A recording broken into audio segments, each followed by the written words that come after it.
to a new episode of Glamour Woman. Today in our episode we're going to be highlighting on a story of successful woman when it comes into, let's say, having a dream and trying to make it come real. With us, Dalia Bahbahani, we're really happy to have you here today. I'm happy to be here, thank you. So Dalia, when it comes into having a dream and trying to, let's say, accomplish that dream and making it real, tell us more about that kind of journey. Well, it becomes like everything's always scary. Everything that comes in your head, whether to do it or not, it's always scary.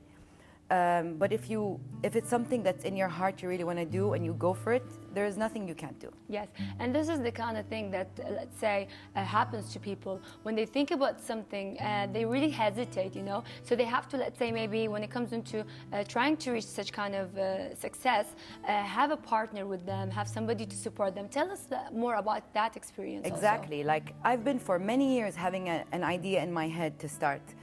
But I find an excuse or I hesitate. Then I have my business partner who was also my friend, who supported me through it, and together we managed to do what we set out to do.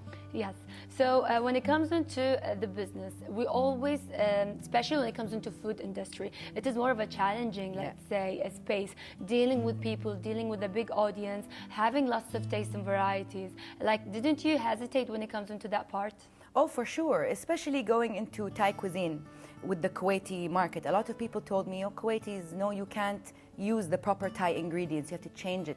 Yes. But we refused. We stood our ground and we said, no, we believe that we are also Kuwaiti and we love these flavors. So if we do it right, we will teach the Kuwaitis that these flavors are actually fantastic and delicious, and try it.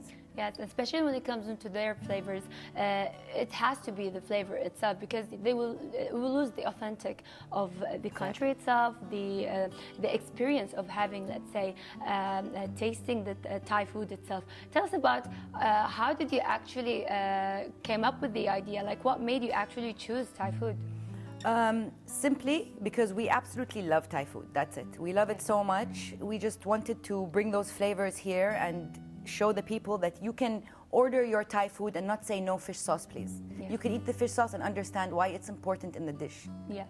Yes, and it's really great to see actually you guys having these ideas and trying to actually implant it in the audience itself, because that's the whole experience of actually trying different cuisines. What's the, let's say, experience I'm gonna gain if everything is gonna be changed and will be stuck within the society itself, within the country itself? Now, let's say dealing with the challenges, dealing with the partner is something really amazing, especially when it's a friend, but also it's more of a challenging because, you know, you get to say, let's say you have some kind of ideas, you're sharing ideas together, maybe sometimes you have a conflict that this is not supposed to be the right thing for this kind of idea and so on. You actually know the kind of, let's say, experience. Yeah. Tell us more about that. Well, for sure, that you would, working with a friend, working with anyone, let alone a friend, you're going to have some conflict. Yes.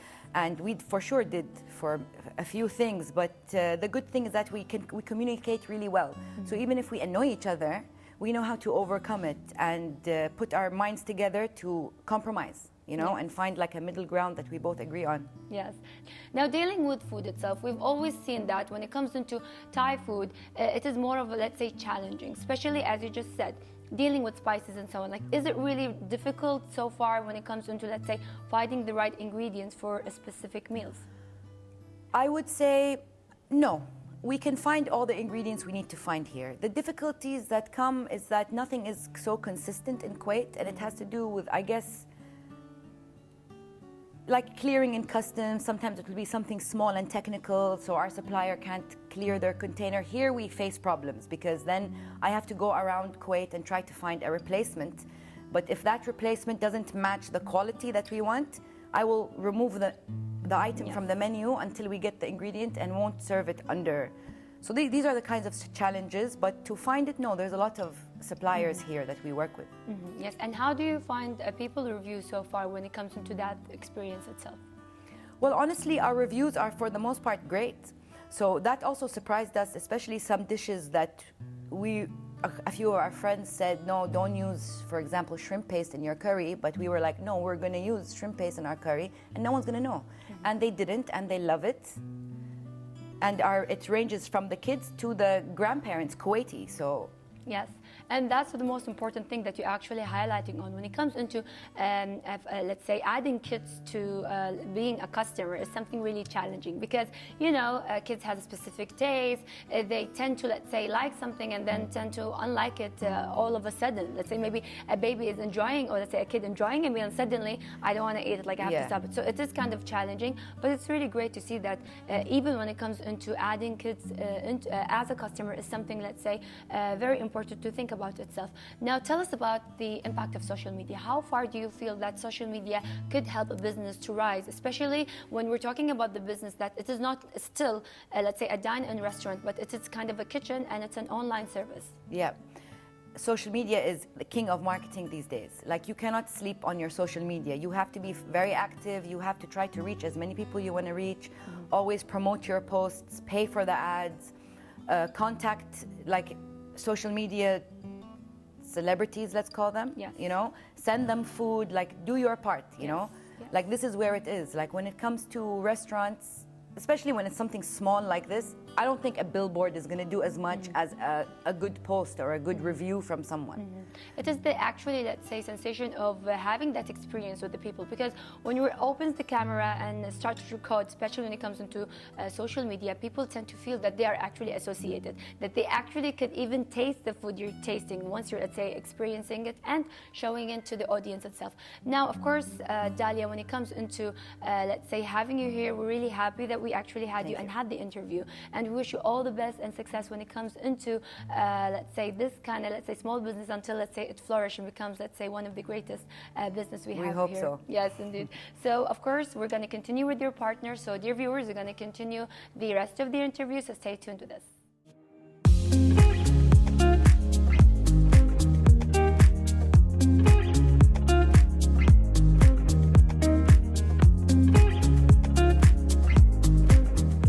And we are back, dear viewers, to continue the rest of the interview. With us, we would like to welcome our guest, Shogha Sabah. We're really happy to have you here, of course, to talk more about the project itself.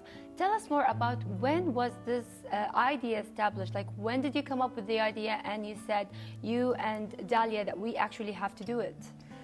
First of all, thank you for having me. I'm very happy that I'm here. We had the idea a long time ago. But when COVID happened, we actually took action and decided to implement. And we started doing the business plan and going through with it. And things fell into place. So it came together. Yes, it's really amazing to see that and to hear actually when it comes into the pandemic that we face, that lots of people started to actually find themselves time to actually stand up and continue with their dreams and achievements. Now, dealing with the business that you guys doing and dealing with, which is also not only, it's not a dine-in restaurant, but it is kind of a delivery going restaurant. So tell us about the experience of the kitchen. I've always heard that it is really difficult to find kitchens, whether, let's say, you rent ones, whether they actually have one at home. Like, tell us more about that. We were really fortunate because we know someone who actually rents kitchens. Yes. So we decided to rent a kitchen. It was very good. It was challenging to find specifically what we needed for Thai food specifically, like the wok and all that stuff.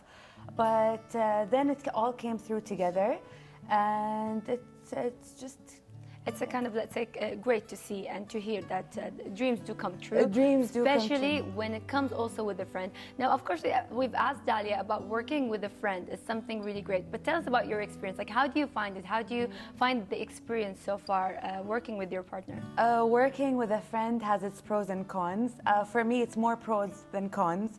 I'm very fortunate to have such a great business partner. We work really well together. Sometimes, of course, in everything, there's a bit of conflict, but we're able to resolve it with good communication.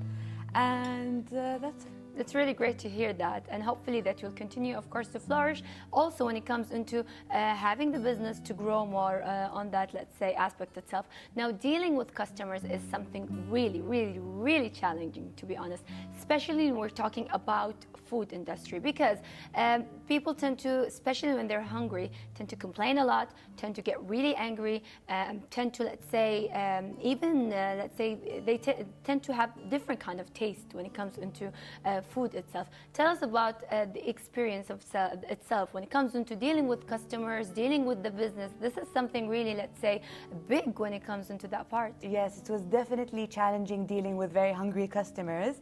But for us, we take customer service very seriously. The customer is always right. We like to make the customer feel special. Yes. All the time, regardless. And we like them to enjoy their meal and have a good experience.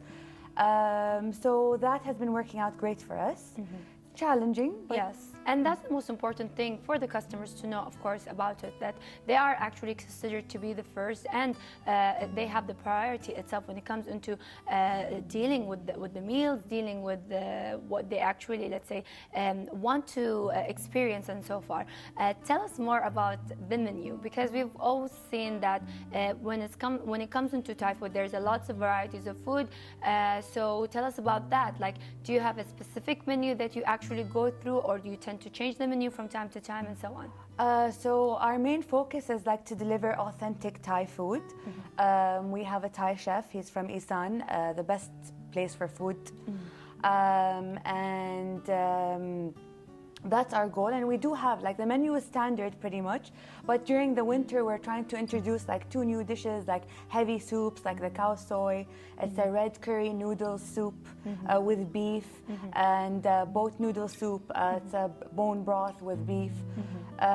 So we try to change it up depending on the season, and whatever we have is fresh and available. Yes, and that's the most, let's say, amazing thing to have, is when you have actually something seasonal. Like, people tend to order it more, tend to, let's say, experience it more, not trying to, let's say, miss it when it comes into that itself. So also when it comes into, as you just mentioned, that you have a chef when it comes into that part, but dealing with you, Shog, as a person, like, do you find yourself as, let's say, a person who likes to eat and enjoy food, or are you like the person who likes to cook and present food? I love to eat. Yeah. Always, I love to eat a lot, and I like to try food, and I like to experience different kinds of food, and I love, like, Thai food especially. So yeah, and they say sometimes that when it comes into a food business, if you want to open, let's say, a business when it comes into food, you have to have a person who actually eats, a person who is like an eater, so he can actually know what is good and what's not good to present. Like, is that really true? Yeah, yes, of So course. you're the one who actually, let's say, tastes the food and, like, this is really good for the menu, this is supposed to be, let's say, removed. Yeah, I right? do a lot of that. So Yes. does my partner, though. Yes, yes. So when it comes into the first time, let's say, when you started to do it, like, how did you find the review about the family and friends? Like, did you start presenting the meals to them? Like, how did it all happen? Yeah, we first started like letting our friends try, and like we were very impressed because they loved it so much.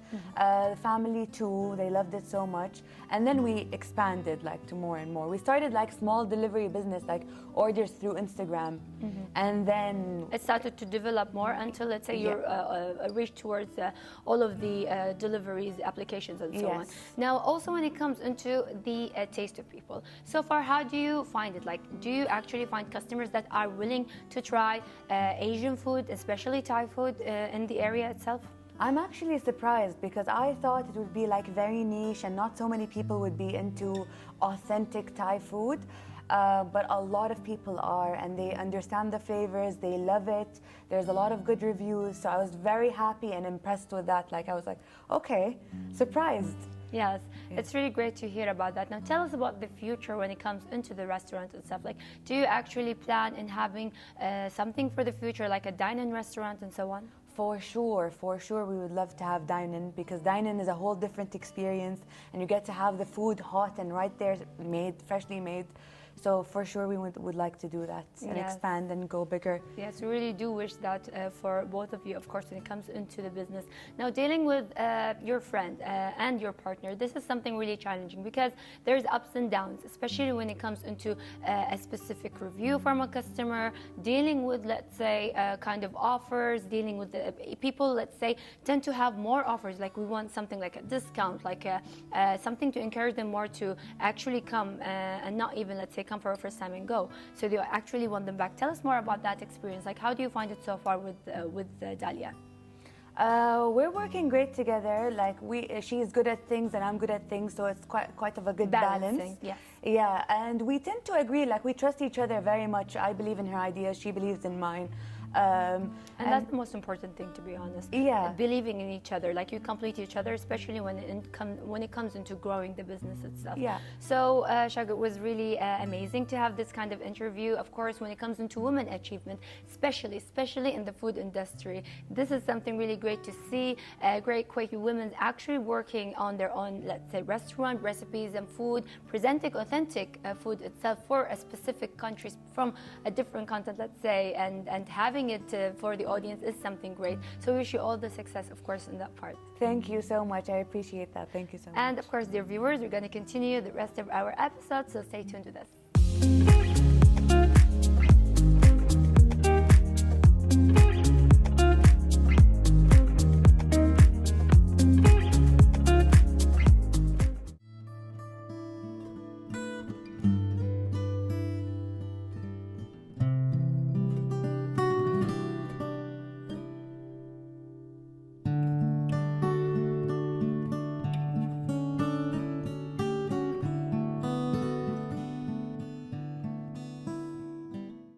And we are here to welcome our guest, talking about having different, let's say, fields in life and having that experience, moving on towards opening an own restaurant. With us, we'd like to welcome you here, Kai. We're really happy to have you here.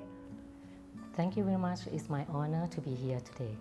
So at the beginning, we would like you to tell the audience more about you and your background. My name is Pankeo Suwannathada.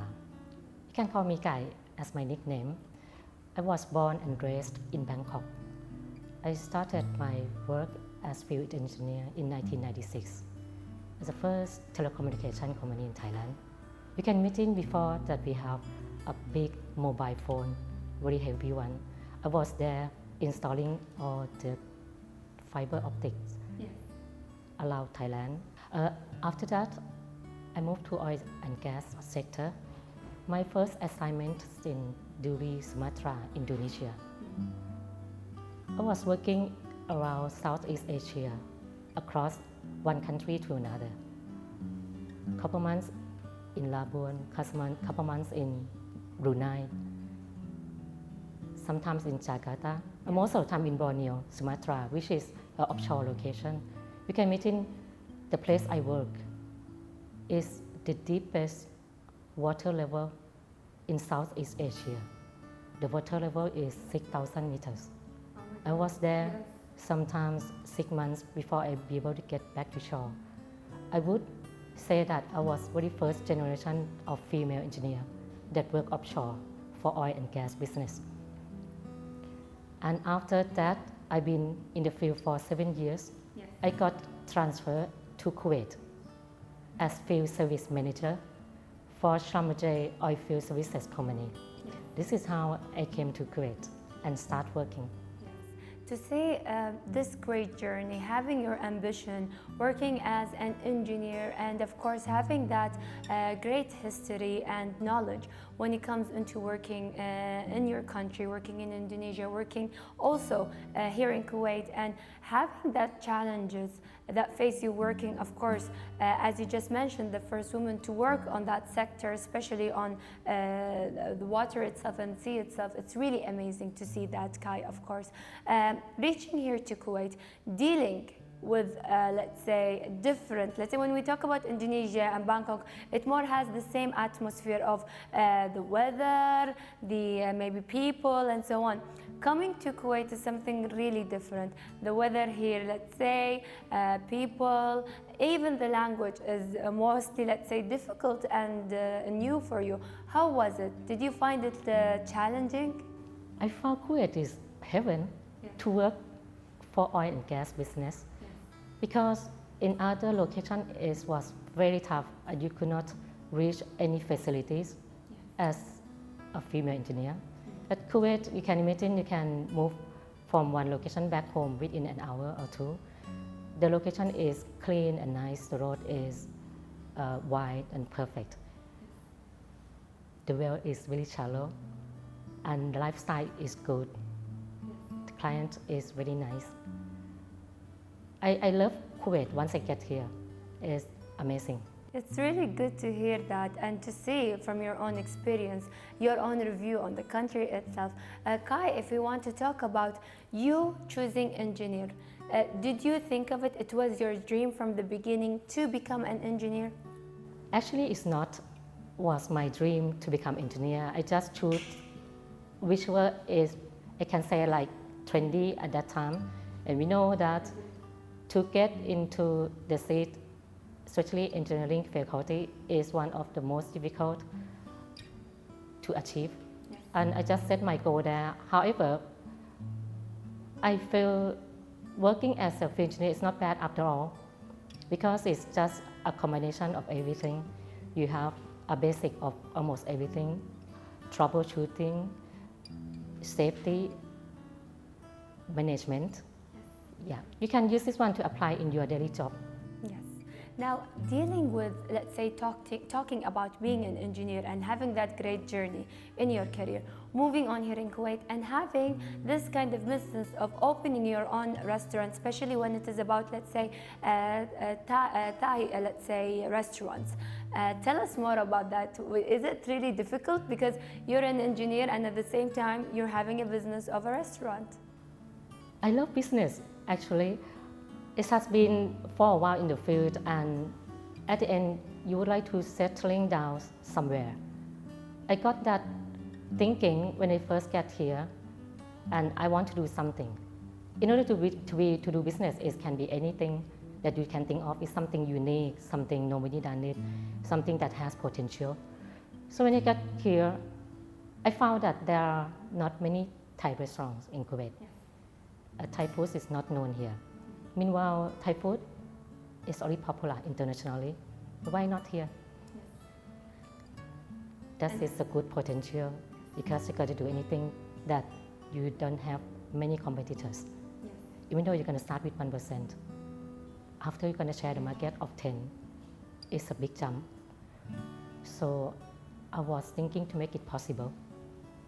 And yes, and to be honest, especially, let's say, as you just mentioned now, it is one of the greatest, let's say, cuisines and taste when it comes into introducing such food for, let's say, Kuwaitis here and in the region. I had, let's say, more of a journey when it comes into the restaurant and Thai food itself, Thai food, because I had, let's say, mixed friends. Like, I had some Thai friends, and they used to also introduce us to the restaurant. It was one of the restaurants we actually gathered with our friends, and everyone, let's say, like, I really enjoyed everyone with the way they enjoyed the meal. It was something, let's say, more of a place to gather and to enjoy the meal. Tell us about your experience. Like, do you actually, let's say, you like business, but are you really good in the food business? Like, do you cook? Do you normally do this in the menu and set it on? this is somehow, it's connected, yes. Actually, because when we were young, my mother, she got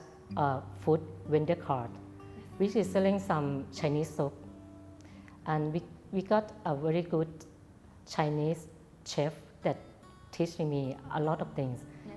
The chef himself, he has experience working in Hong Kong. I picked up the cooking right away when I was young. We do it for some time, and at the same time that when I work as field engineer, I invite some of friends to come to our accommodation. And they started to do some cooking, and they love it. I think I can do it. Yes. So it's really great to see that it was from the beginning with the family, let's say, having that passion of making food and trying something new is, let's say, within the past itself. And it is, of course, towards now. Now, tell me about, is it challenging? Is it difficult dealing, let's say, with such matter? Because we know people are really challenging. Maybe they sometimes don't like a certain meal. Maybe, let's say, they enjoy the meal and so on. Is it really difficult to, let's say, have a restaurant and so on? Restaurant business in general is a stressful job. Yes. You have many factors to concern besides the taste of the food itself. There's so many variations that you have to consider. It's how you're going to control the food waste, how you're going to make the taste maintain, what is the standard, how to make it fast. Preparation is a kind. Yes. Yeah. It can be anything, and you have to make sure that customer happy.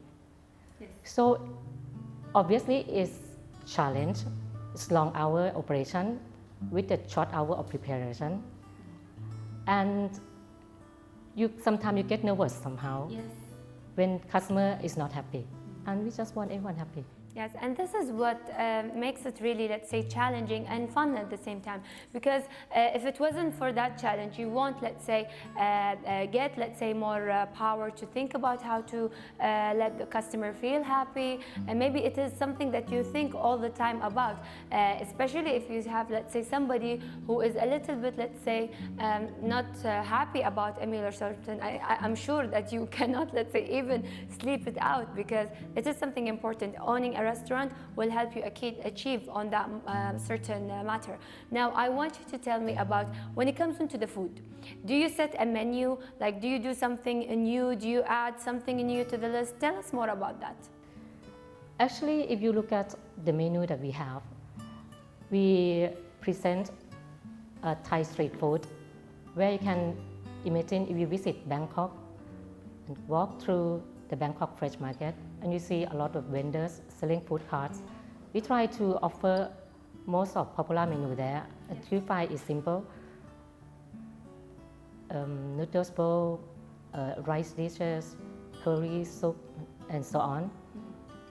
We try to add this new menu from time to time to see whether anything that customer requests and like it. If you go to Bangkok, you know that many of menu is really there. Thank you so much for your time. It was really a pleasure having you, and we wish you all the best and success when it comes into your career itself. Thank you very much for having me here. Yes. So dear viewers, we're going to continue the rest of our episode when it comes into Glamour Women, so stay tuned with us.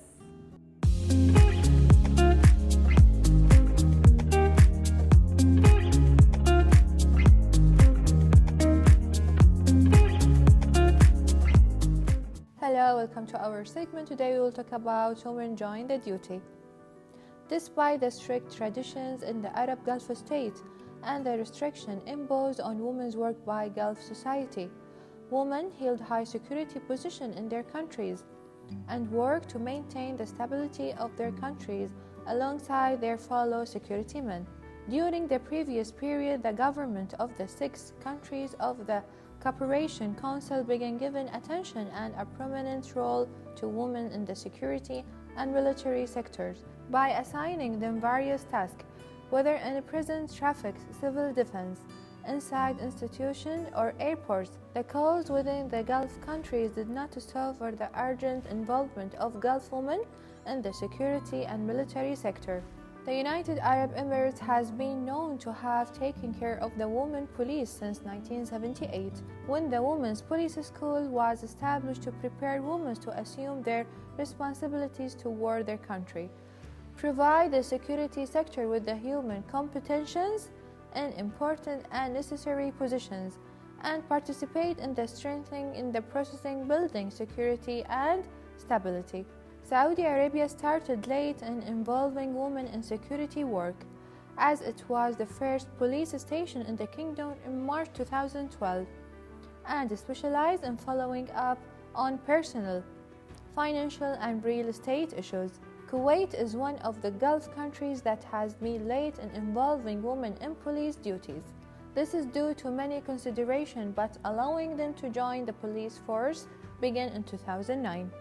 According to official statistics, the number of female police officers in Kuwait is about 652, between a female officer and under officer and the individual. In 2008, a move described as a brave decision, Kuwait decided to open the door for women to join the Saad al-Abdallah Academy for Security Sciences to work in the police force. Acceptance of Kuwaiti women will be for those who hold a university qualification, a diploma, or a high school diploma, explaining that the study will continue for academic years with the system not staying overnight and only daytime period. Bahrain has emerged among the Gulf countries most interested in involving women in police and security work.